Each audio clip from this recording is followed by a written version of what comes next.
Welcome to the English Learner Breakout Session. My name is Dana Weber. I'm from the Stark County ESC, and my co-presenter is Kelly Perrin from the Hamilton County ESC.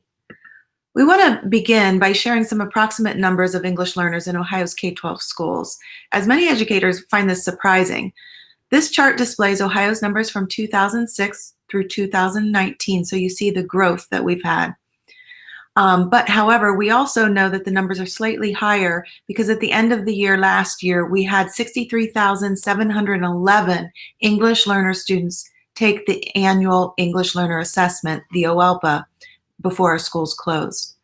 And we're predicted to be at 66,000 this year, as English learners are one of the fastest growing student groups in Ohio. So when we're discussing language and vocabulary development of students, there are some considerations that are critical for English learners. The first and most important is to see the students as capable learners and recognize the skills they already have. We may often first see what they can't do, that they can't speak English, but we need to shift this to an asset-based mindset because these kids are coming to us with an existing language and vocabulary that simply differs from English, and now they're building another language, the English language, on top of that. Students recognize and internalize how we perceive them, and they are motivated when they experience success. So we need to have that growth mindset for the students to experience success.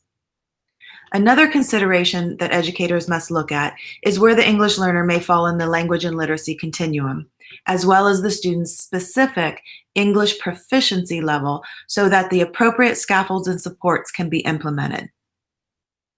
Depending on the age and grade level, English-speaking children must learn approximately 3,000 new words each year. That number is significantly higher for English learners because they not only need to learn the specific vocabulary associated with a lesson, but they also need to build that oral vocabulary as they learn English as a second or perhaps third language. We know that we need oral vocabulary to make the transition from the oral to the written form of language, because to understand words we decode, the word read orally has to be part of our oral vocabulary. In addition, if words that appear in print are not part of our oral vocabulary, they cannot be part of our reading vocabulary, and reading vocabulary is essential to comprehension. It's therefore absolutely critical that English learners receive not only multiple exposures to vocabulary, but that they are provided with ample structured practice time with the new vocabulary. They need to produce the vocabulary in the school setting.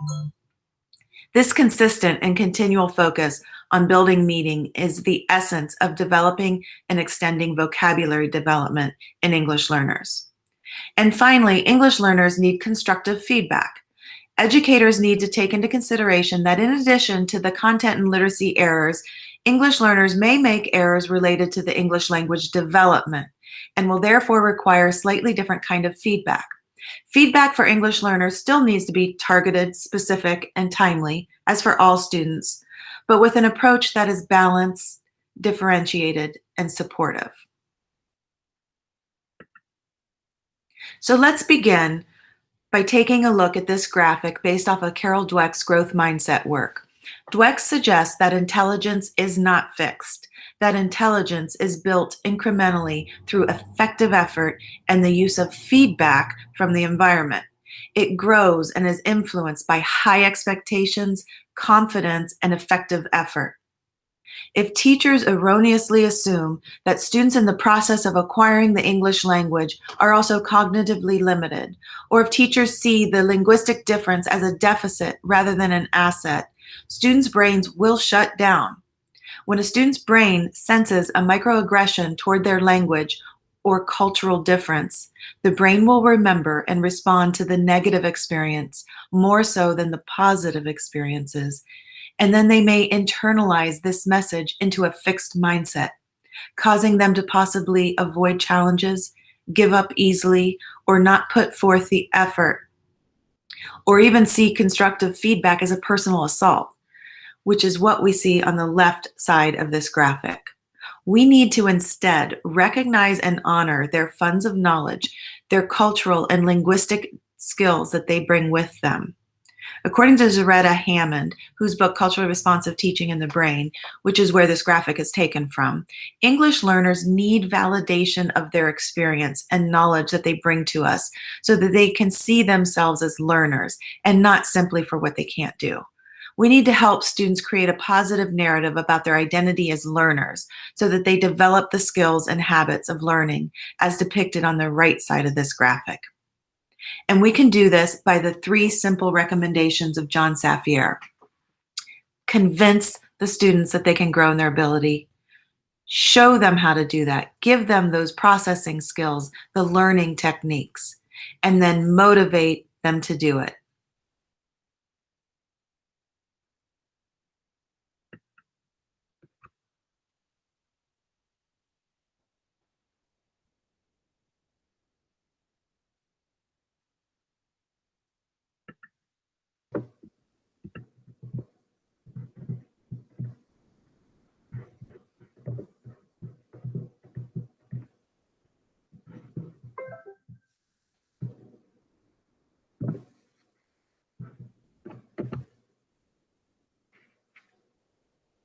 Depending on entry to U.S. schools, previous educational experiences, and English language exposure, ELLs may fall anywhere in the continuum despite their chronological age. Regardless of a student's age, educators need to provide individualized, differentiated support and instruction across the continuum. Students need to be able to access and learn the language of the content while developing their oral language as well. We need to be intentional in how we create these opportunities for students so that we don't minimize their current understanding of language and vocabulary in their native language, but use that knowledge to help provide background and appropriate scaffolds and supports to bridge between the languages. Remember that our students are not only learning the content of vocabulary alongside their native English-speaking peers, they are also tasked with learning oral language as well, no matter their age. It's important for us to look at language acquisition and compare native English speakers to children acquiring the English language as well as an additional language and the amount of time it may take. What we see in the column on the left is that a typical native English speaker develops the complex nuances of a language before they enter school and start learning to read and write. For a typical English learner, regardless of age when they first were exposed to English language, it takes a greater amount of time to reach advanced fluency, and yet they need to learn content in tandem. When we compare this to the language and literacy continuum, we can see how an adolescent student who is in the beginning phase of learning English may be or appear to be in a different continuum phase. This exemplifies the critical need for systematic, explicit instruction in English language and vocabulary in all tiers and grade level instruction. And in order to be systematic and intentional in our instruction, we need to know where a student is in their English language proficiency. This chart depicts Ohio's 5 levels of proficiency, with 1 being the lowest and 5 being proficient. This one is specific to vocabulary and tells what a student can do by the end of the level. This will help educators know what is expected of a child's vocabulary at the end of each proficiency level. This is for grades K to 12, but differs only in grade-appropriate usage of vocabulary. It's also important to know the level of English language proficiency of students so that we can provide the appropriate level of scaffolding for the student to grow from where they are. So, which vocabulary should I choose? We need to understand the 3 tiers of vocabulary to determine those words that need to be explicitly taught. Are they everyday words? Are they words that will come across throughout all curriculum and standardized tests? And are the words content specific? We need to explicitly teach Tier 2 words so they become part of a student's long-term memory, while also explicitly and intentionally teaching the Tier 3 content specific words. To do so, we need to be systematic in how we provide multiple exposures for students. Ensuring instructional language includes academic and advanced vocabulary, allowing for multiple ways to engage in using the new vocabulary, like teacher talk and peer discourse. Students, especially ELLs, need to be actively engaged in conversations to develop and understand new vocabulary.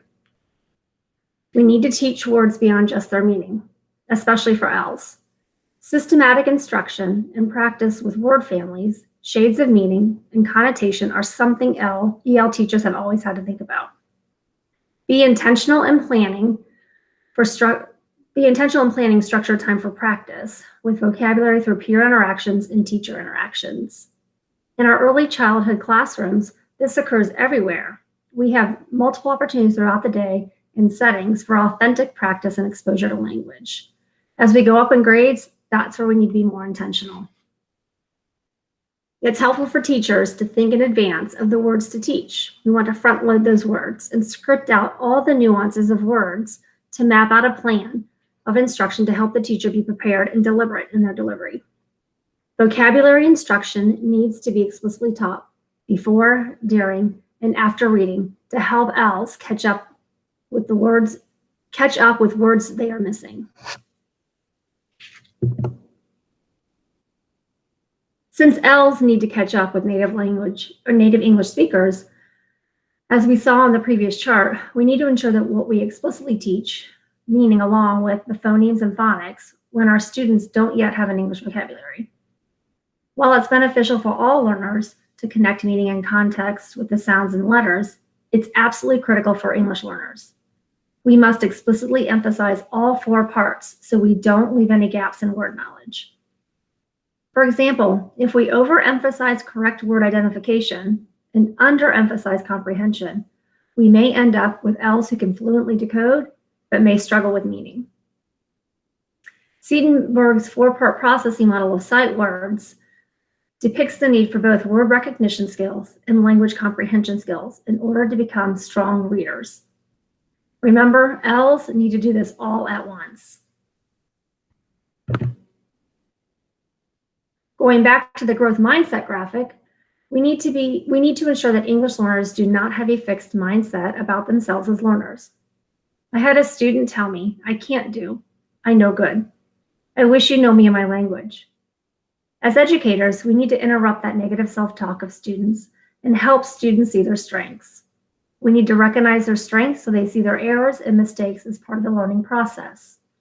And we can do this through constructive feedback.